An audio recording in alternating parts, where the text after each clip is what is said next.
بچے کو کم عقل کے ساتھ پیدا کرنے میں اللہ تعالیٰ کی تیسری مصلحت یہ ہے کہ اگر بچہ کامل عقل کے ساتھ پیدا ہوتا تو اس کے اندر وہ معصومیت نہ ہوتی جس کی وجہ سے ماں باپ اور دوسرے محبت کرنے والے ایک معصوم اور بھولے بھالے سے بچے کی طرف متوجہ ہوا کرتے ہیں، اسے پیار اور محبت سے پالتے ہیں، بچوں کی معصومیت، مسکراہٹ اور اپنی معصومانہ حرکتوں سے محفوظ ہوتے ہیں۔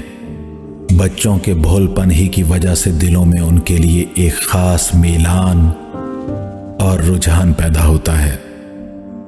بچہ اگر پیدا ہوتے ہی بڑی بڑی باتیں اور بڑوں جیسی حرکتیں کرنے لگتا تو اس کے پالنے والے بہت جلد اس سے بیزار ہو جاتے، اور یہ بات بچے کے لیے سخت نقصان دہ ہوتی ہے۔ ماں باپ بچے کی پرورش میں خوشی کے بجائے رنج و تکلیف محسوس کرتے۔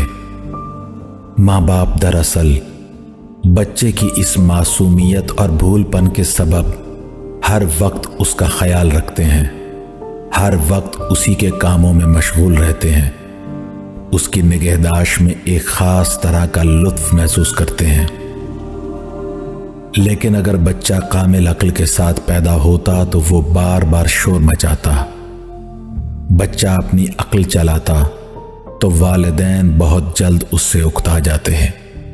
امام نے فرمایا، بچے کو کم عقل کے ساتھ پیدا کرنے میں اللہ رب الکریم کی چوتھی مصلحت یہ ہے کہ اگر بچہ کامل عقل کے ساتھ پیدا ہوتا تو وہ ان وجوہات کی بنا پر جو پہلے بیان کر چکا ہوں، نہ ماں باپ کے دل میں اولاد سے محبت پیدا ہوتی اور نہ اولاد ماں باپ سے محبت محسوس کرتی۔ ماں باپ تو اس کی نگہداشت، صحت، صفائی، زندگی اور پرورش کے لیے اس کی خدمت کرتے ہیں، اور بچہ پکی عقل ہونے کے سبب ان باتوں سے چڑھتا رہتا اور ان سے نفرت محسوس کرتا۔ اس لیے جیسے ہی بچہ چلنے پھرنے کے قابل ہوتا وہ کم عمری میں ماں باپ سے الگ ہو جاتا تاکہ اپنی مرضی کے مطابق زندگی گزارے۔ یہ بچہ ماں باپ اور اپنے گھر والوں سے الگ ہو کر معاشرے میں کہیں گم ہو جاتا۔ پھر عمر گزرنے اور بڑے ہونے کے بعد نہ وہ شخص ماں باپ کو پہچانتا، نہ بہن بھائی کو، نہ حلال رشتوں کو، نہ حرام رشتوں کو پہچانتا۔ امام نے فرمایا، بچے کے باعقل و شعور پیدا ہونے میں جو کم سے کم، اگرچہ یہ سب سے بڑی قباحت اور سخت مکروہات میں سے ہے، وہ یہ کہ بچہ جب پیدا ہوتا تو وہ سب کچھ دیکھتا جسے دیکھنا جائز نہیں تھا۔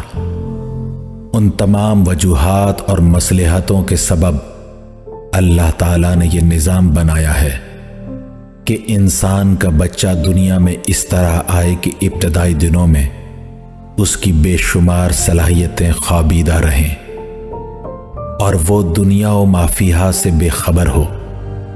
جو چیزیں دیکھے انہیں اپنی ناقص عقل کے ساتھ دیکھے اور ان کا بھرپور شعور حاصل نہ کر سکے، تاکہ نہ وہ حیران و پریشان ہوں اور نہ خوف زدہ۔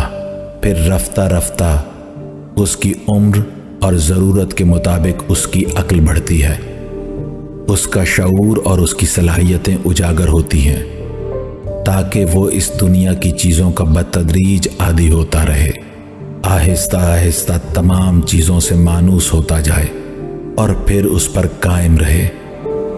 پھر وہ اطمینان کے ساتھ اپنے مشاہدے، تجربے اور عقل کے ساتھ زندگی گزارنے کا سلیقہ سیکھے۔ بتدریج خیر و شر، نفع و نقصان، نیکی و بدی اور اچھائی و برائی کے درمیان تمیز کر سکے۔ اب یہ بتاؤ مفضل، کیا انسان کی خلقت میں یہ اہتمام، یہ منصوبہ بندی، یہ مصلحتیں، یہ حکمتیں کیا بے جان مادہ پیدا کر سکتا ہے؟ تم دیکھو کہ انسان کی خلقت کا ہر مرحلہ، ہر شے کس قدر بہترین انداز سے طے شدہ ہے، کہیں کوئی غلطی، کوئی خطا نظر نہیں آتی۔ تو اللہ کو نہ ماننے والوں کے لیے کیا صرف یہ ایک ہی دلیل کافی نہیں ہے کہ وہ گمراہی سے نکل کر راہ راست پر آ جائیں؟ امام علیہ السلام نے پھر فرمایا، اے مفضل، کیا تم نے غور کیا کہ بچے روتے کیوں ہیں؟ بچے روتے ہیں اور والدین چاہتے ہیں کہ وہ نہ روئیں۔ بچے کے رونے میں اس کے لیے جو فائدہ ہے اسے والدین نہیں جانتے۔ وہ بچے کو خاموش کرنے کے لیے اس کی خوشی کے مطابق کام کرتے ہیں تاکہ وہ نہ روئے۔ حقیقت یہ ہے کہ رونا بچے کے لیے بے حد مفید ہوتا ہے۔ دراصل بچوں کے دماغ میں رطوبت ہوتی ہے جو اگر اس میں رہ جائے تو ان بچوں کو کئی طرح کی بیماریوں یا کسی قسم کی معذوری کا سامنا کرنا پڑے۔ مثلاً ان کی بینائی ختم ہو جائے یا سماعت میں خرابی پیدا ہو جائے۔ والدین بچوں کے رونے کو برا سمجھتے ہیں اور نہیں جانتے کہ رونا ان بچوں کے لیے کس قدر سود مند ہے۔ اسی طرح دنیا میں ممکن ہے ایسی بہت سی بظاہر ناگوار باتیں ہوں جنہیں یہ دہریے دیکھتے ہوں، لیکن ان کے پیچھے چھپی ہوئی اللہ تعالیٰ کی مصلحتوں اور ان کے فائدوں کو نہ جانتے ہوں۔ اگر وہ ان باتوں اور ان کے فائدوں کو سمجھتے تو اپنی کم علمی کے سبب یہ نہ کہتے کہ اس میں کوئی فائدہ نہیں ہے۔ بہرحال جن باتوں کو یہ دہریے نہیں جانتے انہیں اللہ کی معرفت رکھنے والے جانتے ہیں۔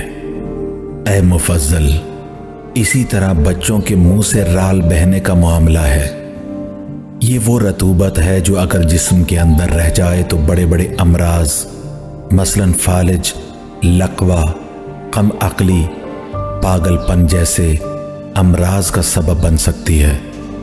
اس لیے اللہ تعالیٰ نے جسم کے اندر ایسا خودکار نظام بنایا ہے کہ یہ رطوبت یعنی رال بچوں کے منہ سے بہتی رہتی ہے تاکہ بچے صحت مند رہیں۔